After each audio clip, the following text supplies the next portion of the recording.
పూరా లోకల్. తెలంగాణకు వరదాయిని, తెలంగాణ రైతాంగానికి ప్రజలకు అన్నపూర్ణ లాంటిది కాళేశ్వరం ప్రాజెక్టు. లక్షల ఎకరాలకు నీరందించాలనేటువంటి ఉద్దేశంతో తెలంగాణ ప్రజల నేలలను, రైతుల నేలలను ఆరించి పసిడి పంటలు పండించాలనే ఉద్దేశంతో కాళేశ్వరం ప్రాజెక్టు నిర్మాణం జరిగింది. ఆ రకంగా లక్షలాది ఎకరాలకు నీరందింది. మరియు లక్షల టన్నుల ధాన్యం కూడా దిగుమతి అయింది. అట్లాంటి కాళేశ్వరం ప్రాజెక్టు మీద ఈ ప్రభుత్వానికి, రేవంత్ రెడ్డి ప్రభుత్వానికి కళ్ళు కుట్టి ఆ ప్రాజెక్టు నిర్మాణం ద్వారా ప్రజల లోపల కేసీఆర్ గారికి వచ్చినటువంటి ఇమేజ్ని దెబ్బతీయడం కోసము ఏదో చిన్నగా 2 పగుళ్ళు వస్తే ఒక పిల్లర్కు దాన్ని అడ్డం పెట్టుకొని ఆనాడు ఎన్నికల ప్రచారం నుండి మొదలు పెడితే ఇప్పటి వరకు అట్లాంటి పవిత్రమైనటువంటి కాళేశ్వరం ప్రాజెక్టు నిర్మాణాన్ని అపవిత్రం చేస్తూ దాని మీద అనేక కమిషన్లు, విజిలెన్స్ కమిషన్ అని, NDSA అని, తర్వాత ఘోష్ కమిషన్ అని రకరకాల కమిషన్లతోటి ఆ కాళేశ్వరం ప్రాజెక్టును నిర్వీర్యం చేసినటువంటి పరిస్థితి కనపడుతున్నది. కనుక అపవిత్రం చేసినటువంటి కాళేశ్వరం ప్రాజెక్టు తోటి తెలంగాణ అమరవీరుల ఆత్మలు ఘోషిస్తున్నాయి. తెలంగాణ అమరవీరుల సాక్షిగా కేసీఆర్ గారు కాళేశ్వరం నిర్మాణం చేసి రైతులకు ప్రధానమైన సమస్య అయినటువంటి నీటి సమస్యను తీర్చడం జరిగింది. ఇవాళ కాళేశ్వరం ప్రాజెక్టుకు చిన్న సాంకేతిక సమస్యలతోటి పగుళ్ళు ఒక పిల్లర్కు ఏర్పడితే దాన్ని యొక్క రిపేర్ చేయకుండా, దాని ద్వారా నీరు అందించకుండా దాన్ని మొత్తం ఎండబెట్టి పండబెట్టి ఇవాళ రైతాంగానికి ఘోష పెడుతున్నటువంటి సందర్భంలో తెలంగాణ అమరవీరుల ఆత్మలు ఘోషిస్తున్నాయి, వాళ్ళు ఆత్మలు విలపిస్తున్నాయి.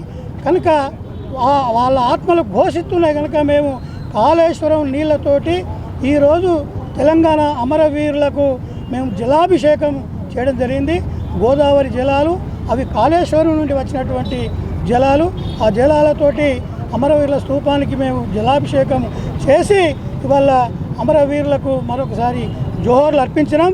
ఎన్ని కుట్రలు వనినా, కుతంత్రాలు చేసినా మళ్ళీ కాళేశ్వరాన్ని పునర్నిర్మాణం చేయడం జరుగుతుంది.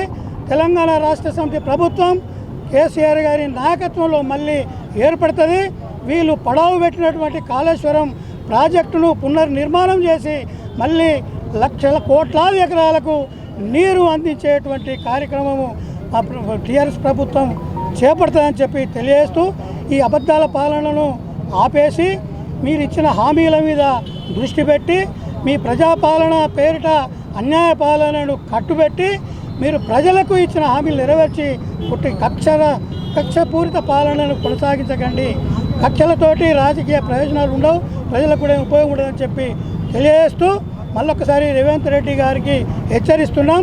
కాళేశ్వరం ప్రాజెక్టును వెంటనే నిర్మాణం చేసి రైతులందరికీ నీళ్ళు అందించాలని చెప్పి ఈ సందర్భంగా డిమాండ్ చేస్తున్నాం. భగీరథుడు అప్పటి సీఎం కేసీఆర్ గారు కాళేశ్వరం జలాలను తెలంగాణ రాష్ట్రాన్ని సస్యశ్యామలం చేయడానికి, తెలంగాణ రాష్ట్రాన్ని సుభిక్షం చేయడానికి కాళేశ్వరం ప్రాజెక్టు నిర్మిస్తే ఈరోజు తెలంగాణ రాష్ట్రంలోని ప్రజలందరికీ కూడా సెంటిమెంట్, గంగా జలాలను ఇంటికి పవిత్రంగా బాటిల్లో తీసుకొచ్చి దేవునితో సమానంగా చూస్తారు. అలాంటి జలాలను అపవిత్రం చేస్తూ అసత్య ప్రచారాలు చేస్తున్నటువంటి రేవంత్ రెడ్డి మాటల ద్వారా యావత్తు తెలంగాణ రైతాంగము ఇబ్బంది పడతా ఉన్నది. కాళేశ్వరం జలాలు తెలంగాణ రైతాంగానికి అందితే కేసీఆర్ గారికి ఎక్కడ పేరు వస్తుందనో ఒక కుటిల ప్రయత్నం చేస్తూ ఈరోజు కాళేశ్వరం జలాలను, కాళేశ్వరం ప్రాజెక్టును అప్రతిష్ట పాలు చేస్తున్నటువంటి రేవంత్ రెడ్డి గారి నయవంచన మాటలను, వట్టి మాటలను కట్టిపెట్టాలని వారు ఇకనైనా మారి కాళేశ్వరం జలాలను తెలంగాణ రైతాంగానికి ఇవ్వాలనే సదుద్దేశంతో ఈరోజు కాళేశ్వరం జలాలను తీసుకువచ్చి తెలంగాణ రాష్ట్ర వ్యాప్తంగా అమరవీరుల స్తూపాలకు, తెలంగాణ తల్లి విగ్రహాలకు జలాభిషేకం చేయడం జరిగింది. తద్వారా రేవంత్ రెడ్డి కళ్ళు తెరిచి రైతాంగానికి కాళేశ్వరం జలాలను అందించాలి, తెలంగాణ రాష్ట్రం సస్యశ్యామలం జరిగే విధంగా తాను సహకరించాలి. లేని పక్షంలో రైతాంగం యొక్క ఎద్దేసిన యువతము, రైతేసిన రాజ్యము బాగుపడ్డ చరిత్ర లేదు. కాబట్టి ఈరోజు రైతాంగం మొత్తం కూడా అహర్నిశలు బాధపడుతూ హరిగోస పడతా ఉన్నారు. వారి గోస దాకితే ఎక్కడా కానివారు అయితే ఖబర్దార్ రేవంత్ రెడ్డి, నీ మాటలు కట్టిపెట్టాలి, నీ నయవంచన పాలనకు చరమగీతం పాడే రోజు దగ్గరికి వచ్చిన తెలియజేస్తూ జై తెలంగాణ.